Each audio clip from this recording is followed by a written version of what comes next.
In today's video, I am going to be talking about how we can invest when there is a war. Right now, we have Russia trying to take over Ukraine. China is starting to kind of push their way into potentially Taiwan.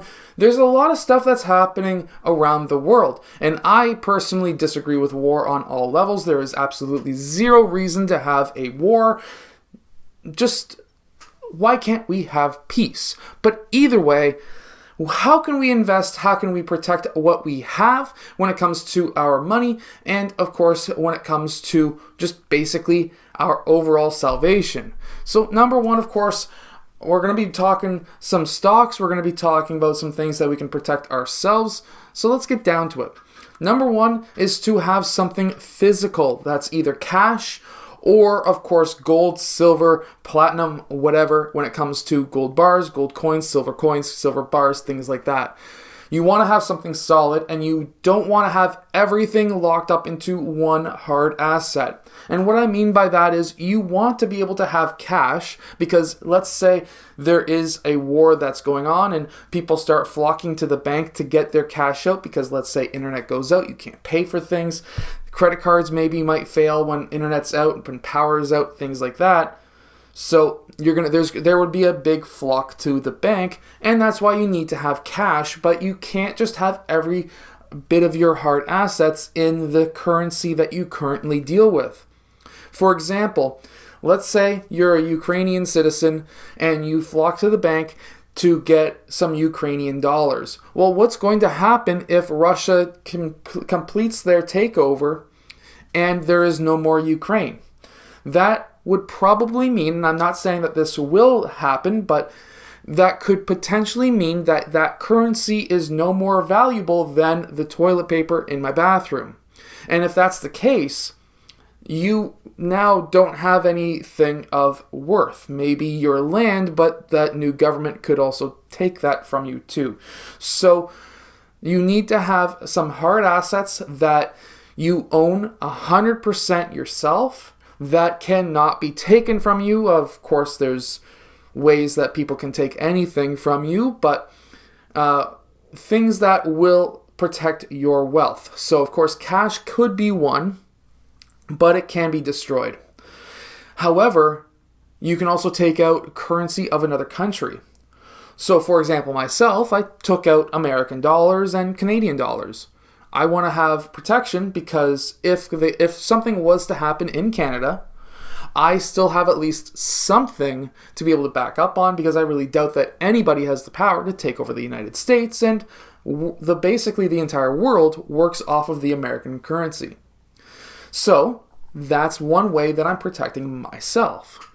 I also have some gold and some silver, and that also protects myself as a hard asset that if something was to go wrong, I've got something that is physical. And I'm not talking about pieces of paper that promise gold. And I'm not saying invest in something like a GLD saying, hey, I got gold.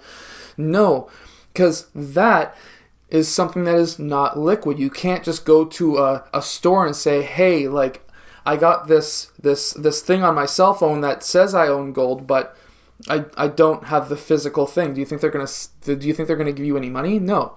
If you have a legit gold bar and say, here, give me money, they will be able to say, hey, that is a fantastic transaction. Here's some cash. I'll take that gold, and everything is fine because that's a physical hard asset.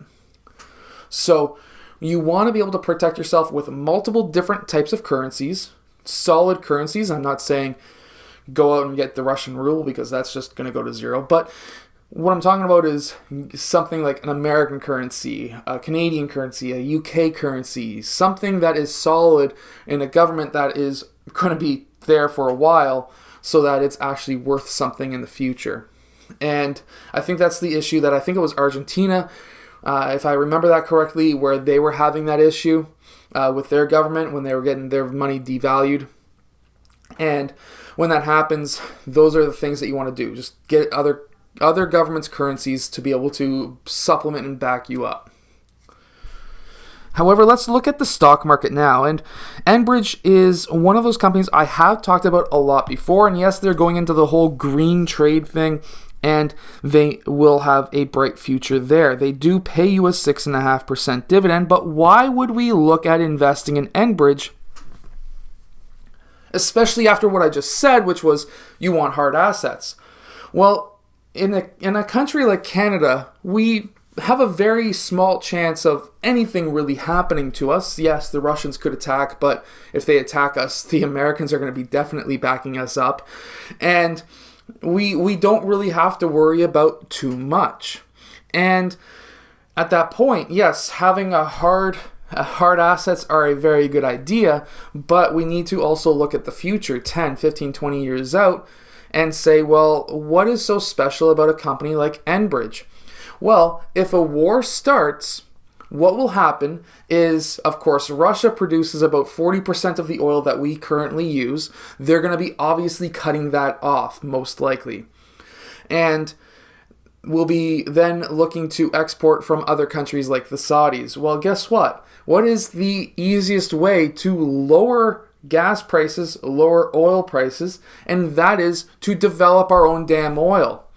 And the Americans will be able to do, or they should be able to do that as well with fracking. I know they've shut down a lot of fracking down there, and we've also shut down a lot of oil mining up here as well. But if the governments of Canada and the United States were to say, let's flick that switch, let's start producing oil like there's no tomorrow, well, guess what? Yes, all the green environmentalist people will be mad, but who's going to be really benefiting from that? Oil companies from up here, as well as companies like Enbridge who have the pipelines.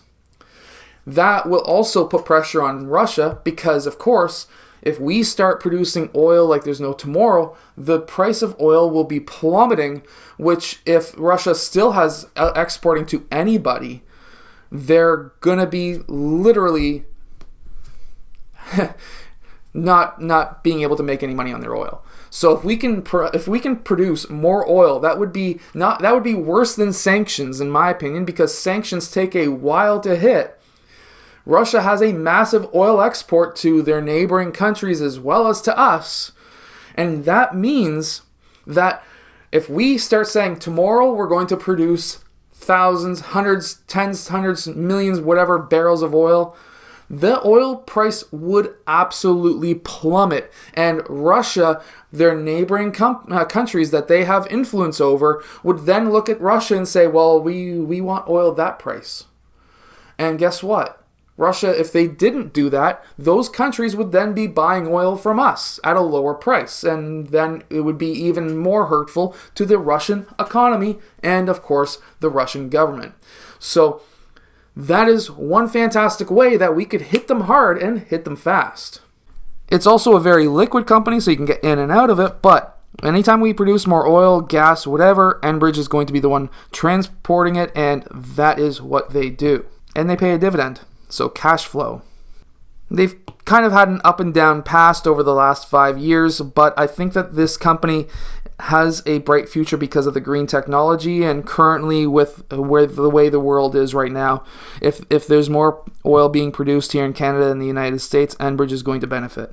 They also continuously raise their dividend as well. They've only had one miss out of the last 4 quarters, and 2021 looks like it's a good turnaround from 2020. I also want to point out the fact that their earnings were very similar on less revenue than 2019. So that tells me that they've figured out new ways of course, profiting, higher margins, things like that. Just like I was mentioning with Enbridge, Canadian Natural Resources is a mining company when it comes to oil. Oil prices being high, they're going to be making a lot of money. If the Canadian and US government don't open up the oil markets and don't open up new mining operations, then of course the price of oil is going to continue to skyrocket because we get 40% of our oil from Russia, which means that oil price is going to go skyrocketing because if we stop dealing with Russian oil, we're going to be getting it from somewhere else, which means that we need to open up new contracts. And of course,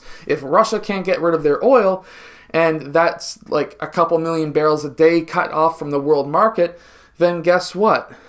The rest of the world, they're not pumping anymore yet, which means that the price of oil continues to go higher, and companies like CNQ will benefit from that. They currently have a 3.5% dividend, millions of shares of volume, so easy to get in and out of as well. We can see that they've done extremely well while oil prices have been going up higher, and they didn't exactly have a very long recovery either. It was only about a year, and they're doing much better than all of the most of the other oil companies. They've also been raising their dividend, which is no surprise because oil is getting close to an all-time high. And continuing on with the whole oil talk, another way that you can really protect yourself when war is coming through is, of course, buying gas before stuff hits the fan. And what I mean by that is I literally bought a ton of gas the other day because the price of oil is going up and the price of gas is going up, and I have gas cans. I might as well just fill them up, and if it goes up 20 cents a liter from where it is right now, then right away the 25 liters of the gas that I currently have, if it goes up 20 cents, basically saved me $5 in future costs. So, and if it goes up even higher than 20 cents higher, then it's going to be even better for me. So it's fantastic, in my opinion, to do that. Also for the fact that if there was truly a war that was going to come through Canada, at that point in time, I would have at least a half a tank of gas to be able to get somewhere on top of the full tank of gas I bought at the same time. And of course, any military stock is going to do extremely well. Look at what Northrop Grumman did the day Russia invaded Ukraine. It went up 2.5% while the entire market was plummeting. When the whole market was plummeting right there, look at how much higher it went. Throughout the entire day, it did slightly go to the downside, but at the same time, it still finished almost $10 higher at the end of the day, which means that big billion-dollar investors are looking at Northrop Grumman and other military stocks as a safe haven, because if there's war, there has to be bombs and planes and tanks and all of this other stuff built, and guess who's going to do that? They are.